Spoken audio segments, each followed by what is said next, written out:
ناظرین کرام، حضرت یوسف علیہ السلام سیدنا یعقوب علیہ السلام کے فرزند، سیدنا اسحاق علیہ السلام کے پوتے اور سیدنا ابراہیم علیہ السلام کے پڑ پوتے ہیں۔ اللہ تبارک و تعالیٰ نے آپ کے حالات اور واقعات پر مشتمل باقاعدہ ایک سورت نازل فرمائی۔ سیدنا یوسف علیہ السلام حسب و نسب دونوں میں ناظرین بہت یاد اور ظاہر ہے خود بھی مقام نبوت پر فائز ہوئے۔ آپ کے والد ماجد حضرت یعقوب علیہ السلام، ان کے والد سیدنا اسحاق علیہ السلام اور پھر ان کے والد سیدنا ابراہیم علیہ السلام سیدنا یعقوب علیہ السلام کے ساتھ ظاہر ہے مطلب ایک پوری لڑی ہے جو کہ جڑی ہوئی ہے۔ یعقوب علیہ السلام نے ناظرین اپنی زوجہ محترمہ کے انتقال کے بعد ان کی بہن راحیل سے نکاح فرمایا اور ان کے بطن سے حضرت یوسف علیہ السلام اور بنیامین علیہ السلام کی ولادت ہوئی۔ حضور نبی کریم صلی اللہ علیہ وآلہ وسلم نے آپ علیہ السلام کے حسن کا اجمالی تذکرہ کرتے ہوئے ارشاد فرمایا کہ میں نے معراج کی رات تیسرے آسمان میں حضرت یوسف علیہ السلام کو دیکھا تو ایسے شخص تھے جن کے حسن نے مجھے تعجب میں ڈال دیا۔ ناظرین کرام، جب سیدنا یوسف علیہ السلام کی عمر مبارک ایک قول کے مطابق 20 سال اور ایک قول کے مطابق 30 سال اور ایک قول کے مطابق 18 برس بتائی گئی جاتی ہے تو اللہ تبارک و تعالیٰ نے آپ کو مقام نبوت پر فائز فرمایا۔ اس بات کو قرآن مجید نے سورہ یوسف کی آیت نمبر 22 میں یوں بیان فرمایا، اور جب وہ اپنے کمال شباب کو پہنچ گیا تو ہم نے اسے حکم نبوت اور علم تعبیر عطا فرمایا۔ اللہ تبارک و تعالیٰ نے ناظرین حضرت یوسف علیہ السلام پر بہت سے احسان و انعامات فرمائے، جن میں آپ علیہ السلام کو قتل ہونے سے محفوظ رکھا، کنویں سے سلامتی کے ساتھ آپ کو باہر نکالا، مصر کی سرزمین میں آپ کو ٹھکانہ دیا اور خوابوں کی تعبیر کا آپ کو باقاعدہ علم عطا فرمایا۔ آپ علیہ السلام کو برائی اور بے حیائی سے محفوظ رکھا اور اپنے چنے ہوئے بندوں میں آپ کو شمار فرمایا۔ اس کے علاوہ اللہ تبارک و تعالیٰ نے حضرت یوسف علیہ السلام کو قید خانے سے رہائی بھی عطا فرمائی، بادشاہ کی نگاہوں میں آپ کو معزز بھی بنایا، مصر کی سرزمین میں اقتدار بھی آپ کو عطا فرمایا اور آپ کے لیے آخرت میں بہت زیادہ افضل اور اعلیٰ ثواب بھی رکھا۔ بات یہ ناظرین کرام کہ جب یوسف علیہ السلام کی عمر مبارک 12 سال اور ایک روایت کے مطابق 17 سال ہوئی تو اس وقت آپ نے ایک خوبصورت خواب دیکھا، اور وہ خواب جب آپ نے اپنے والد ماجد حضرت یعقوب علیہ السلام کو سنایا تو آپ کے والد ماجد نے منع فرما دیا کہ یہ خواب اپنے بھائیوں کو نہ بتانا ورنہ وہ آپ سے حسد کریں گے۔ اس خواب کا تذکرہ قرآن مجید نے سورہ یوسف کی آیت نمبر 4 میں یوں بیان کیا ہے۔ وہ قصہ یوں ہے، جب یوسف علیہ السلام نے اپنے باپ سے کہا، اے میرے والد گرامی، میں نے خواب میں 11 ستاروں کو اور سورج اور چاند کو دیکھا ہے اور میں نے انہیں اپنے لیے سجدہ کرتے ہوئے دیکھا ہے۔ خواب سن کر والد ماجد نے فرمایا کہ اس کا ذکر اپنے بھائیوں سے مت کرنا۔ اس بات کو قرآن مجید نے سورہ یوسف کی آیت نمبر 5 میں یوں بیان کیا ہے۔ انہوں نے کہا، اے میرے بیٹے، اپنے یہ خواب اپنے بھائیوں سے بیان نہ کرنا ورنہ وہ تمہارے خلاف کوئی پرفریب چال چلیں گے، بے شک شیطان انسان کا کھلا دشمن ہے۔ نصیحت کرنے کے بعد ناظرین حضرت یعقوب علیہ السلام نے بشارت دیتے ہوئے حضرت یوسف علیہ السلام سے فرمایا کہ اللہ تعالیٰ آپ پر اپنا فضل فرمائے گا جیسا کہ اس نے آپ کے اجداد پر فرمایا۔ اس حوالے سے قرآن پاک نے سورہ یوسف کی آیت نمبر 6 میں یوں بیان کیا ہے، اسی طرح تمہارا رب تمہیں بزرگی کے لیے منتخب فرما لے گا اور تمہیں باتوں کے انجام تک پہنچنا یعنی خوابوں کی تعبیر کا علم سکھائے گا اور تم پر اور اولاد یعقوب پر اپنی نعمتیں تمام فرمائے گا، جیسا کہ اس نے ناظرین اس سے قبل تمہارے یعنی اللہ تعالیٰ فرماتا ہے کہ جیسا کہ اس نے اس سے قبل جو ہے تمہارے دونوں باپ یعنی پردادا اور دادا ابراہیم و اسحاق علیہ السلام پر تمام فرمائی تھی۔ بے شک تمہارا رب خوب جاننے والا، بڑی حکمت والا ہے۔ ناظرین کرام، سیدنا یوسف علیہ السلام اور ان کے سگے بھائی بنیامین علیہ السلام سے حضرت یعقوب علیہ السلام کی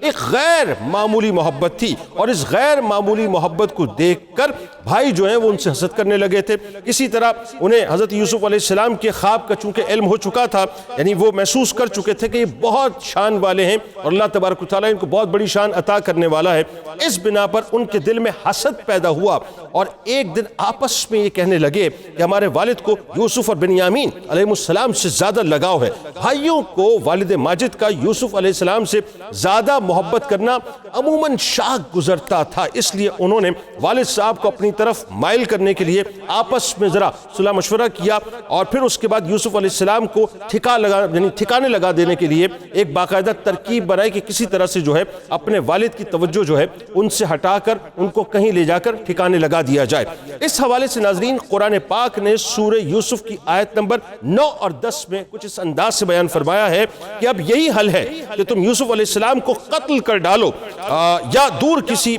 غیر معلوم علاقے میں پھینک آؤ، اس طرح تمہارے باپ کی توجہ خالصتاً تمہاری طرف ہو جائے گی، اور اس کے بعد تم توبہ کر کے صالحین کی جماعت میں آ جانا، یعنی صالحین کی جماعت جو ہے بن جانا۔ آخر کار سب بھائیوں نے ناظرین حضرت یعقوب علیہ السلام سے درخواست کی کہ اے والد محترم، کیا آپ ہمارے بھائی یوسف علیہ السلام کے معاملے میں ہم پر اعتبار نہیں کرتے؟ حالانکہ ہم تو ان کے خیر خواہ ہیں، آپ اسے کل ہمارے ساتھ بھیج دیجئے، وہ خوب کھائے اور کھیلے، اور بے شک ہم اس کے محافظ ہیں۔ حضرت یعقوب علیہ السلام کو حضرت یوسف علیہ السلام کا کچھ دیر کے لیے جو ہے وہ جدا ہونا بالکل گوارا نہ تھا، یعنی وہ ایک لمحے بھی اپنے آپ سے جو ہے جدا کرنا نہیں چاہتے تھے۔ اور ظاہر ناظرین اس سرزمین پہ، جس سرزمین کی بات کر رہے تھے، وہاں بھیڑیے بھی بہت تھے، درندے بھی بہت تھے، اس لیے بیٹوں کی جو بات تھی اس کو سن کر آپ علیہ السلام نے یوسف علیہ السلام کو ان کے ساتھ بھیجنے سے صریحاً منع فرما دیا۔ اس واقعے کو قرآن پاک نے سورہ یوسف کی آیت نمبر 13 میں یوں بیان کیا ہے، انہوں نے کہا بے شک مجھے یہ خیال مغموم کرتا ہے کہ تم اسے لے جاؤ، اور میں اس خیال سے بھی خوف زدہ ہوں کہ اسے بھیڑیا کھا جائے اور تم اس کی حفاظت سے غافل رہو۔ یعنی پہلے ہی یعقوب علیہ السلام نے یہ تمام باتیں اپنے بیٹوں کے سامنے رکھ دی تھیں۔ بیٹوں نے ظاہر ہے ان کو یقین دہانی کرائی کہ ہم حفاظت کریں گے، اور عرض کی کہ پھر ہم کسی اور کام کے ظاہر مطلب نہیں رہیں گے، ناکارہ ہو جائیں گے اگر ہم اس طرح کی کوئی کوتاہی کریں گے۔ لیکن ناظرین چونکہ تقدیر الہی تھی، اور تقدیر الہی کے مطابق حضرت یعقوب علیہ السلام نے اجازت دے دی، اور روانگی کے وقت حضرت ابراہیم علیہ السلام کی جو قمیض تھی وہ قمیض باقاعدہ تعویذ بنا کے اپنے بیٹے یوسف علیہ السلام کے گلے میں ڈال دی۔ یہ قمیض ناظرین روایتیں بتاتی ہیں کہ جنتی ریشم کی تھی، اور جس وقت حضرت ابراہیم علیہ السلام کو کپڑے اتار کر آگ میں جو ہے وہ ڈالا گیا تھا، حضرت جبرائیل علیہ السلام نے وہ قمیض آپ کو پہنائی تھی۔ پھر وہ قمیض حضرت ابراہیم علیہ السلام سے حضرت اسحاق علیہ السلام تک، اور پھر ان کے فرزند حضرت یعقوب علیہ السلام تک پہنچی۔ حضرت یعقوب علیہ السلام نے اپنے بیٹے یوسف علیہ السلام کو ان کے بھائیوں کے ساتھ بھیج دیا اس قمیض کو پہنا کر۔ پھر جب ناظرین وہ یہ کہ جب وہ قافلہ چلا، جیسے بھائیوں کی جو ظاہر ان کے ساتھ چلا، تو یعقوب علیہ السلام انہیں دیکھتے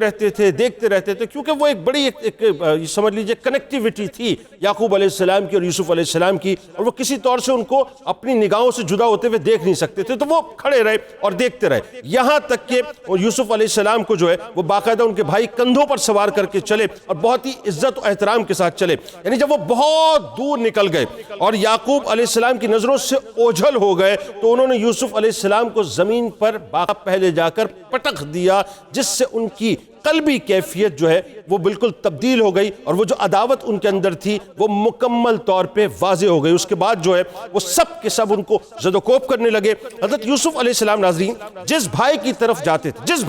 جاتے تھے وہ ان کو مارتا تھا، تانے دیتا تھا، اور خواب پر جو ہے بار بار ان کو برا بھلا کہتا تھا، اور کہتا تھا کہ اپنے خواب کو بلاؤ، مطلب وہ جو ہے تمہیں باقاعدہ آ کر یہاں سے چھڑا لے، مطلب وہ باقاعدہ تانے دیا کرتے تھے۔ جب سختیاں حد کو پہنچی تو حضرت یوسف علیہ السلام نے یہودا سے کہا کہ خدا سے ڈرو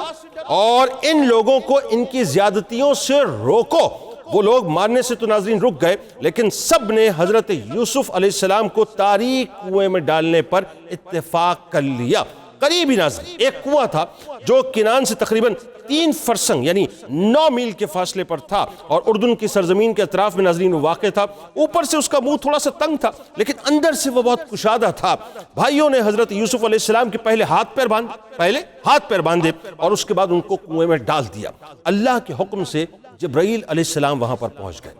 اب کیا ہوا یہ انشاءاللہ زندگی رہی تو میں آپ کو کل بتلاؤں گا۔ اب یہ سلسلہ ظاہر چلے گا ناظرین۔ یوسف علیہ السلام کا جو قصہ ہے احسن القصص ہے یہ قرآن میں، اور یہ طویل قصہ ہے، ممکن ہے یہ کئی ایپیسوڈز پہ جائے، لیکن اس میں بہت